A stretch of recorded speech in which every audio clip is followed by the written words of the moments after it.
My name is Rindner, and I'm 32 years old, and I was born in Seoul, South Korea, and adopted to the United States when I was 4 months old. I was adopted into a family from New Jersey. My parents were pretty, typical Caucasian people from what I understood, but they were divorced when I was 4.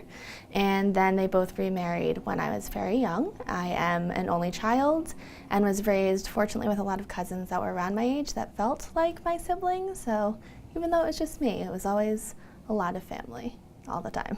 I would say about half of my cousins are half African American and half Jewish. My dad is Jewish, my stepfather's Italian, and my mom is Southern and has been in the United States for a very long time. So we're a good eclectic mix, and we were the only ones that were like us, basically. So even though on occasion it felt a little isolating, it was really nice to have that kind of built-in community with my own family that was a little different. I have a running narrative that I always joke about, that I say that my family was so crazy that I didn't really have a chance to deal with my own adoptee issues. My parents were divorced and remarried, and it was a little hectic, so that part was definitely always a struggle. So I think I know that I suppressed my adoptee issues, or even addressing that they existed, honestly, until maybe the past 4 or 5 years. So ups and downs, for sure, but getting there. Still, at 32, I'm still not anywhere near fully there yet. I always say that I didn't realize that I was Asian until I went to college out in Los Angeles, but to a pretty extreme point that I remember, I think I was in 8th grade or so, talking to my friends about, going out and doing something and saying how we were all white.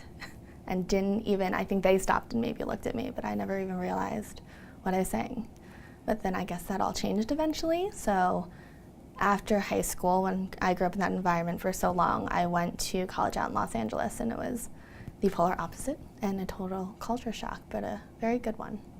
So my dad took me out there for like a quick 48-hour trip, and I remember sitting in the center of the campus, which it's right by this big statue, eating lunch and pointing out to my dad all the different Asian people that walked by.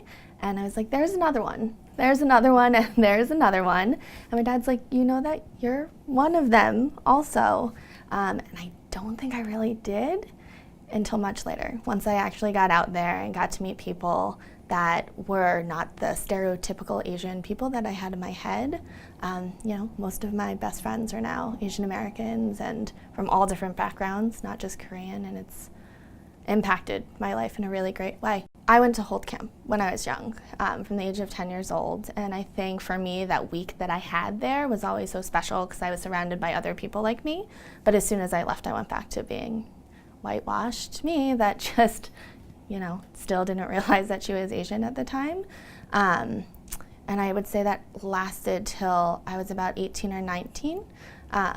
Even beyond, once I went to college, I was a counselor at Holt Camp as well, and I was talking to a bunch of girls when I was counseling them about their own identities, and that's when it hit me that I'd never processed my identity at all.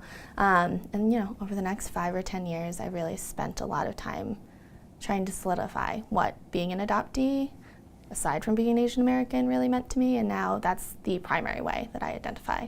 If someone asks what my background is, I immediately say I'm a Korean adoptee, but then I also say I come from a Jewish and Italian and run off a list of 10 things that is my background.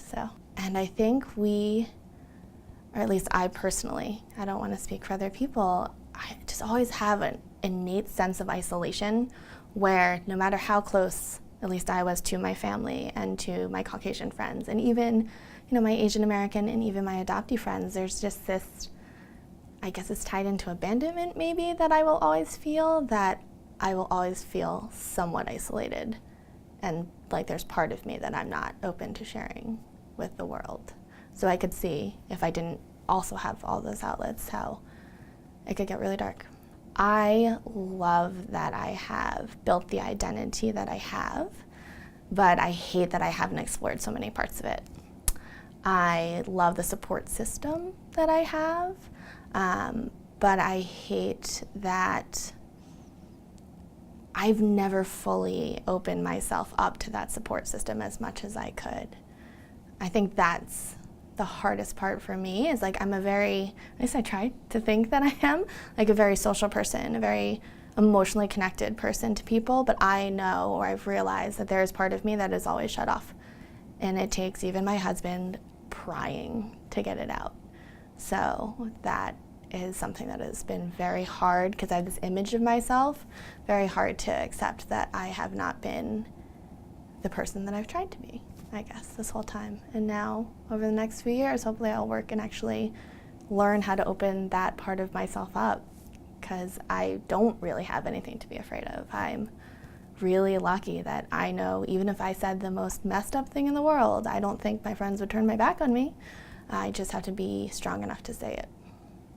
My name is Rindner, and this is my Korean American story.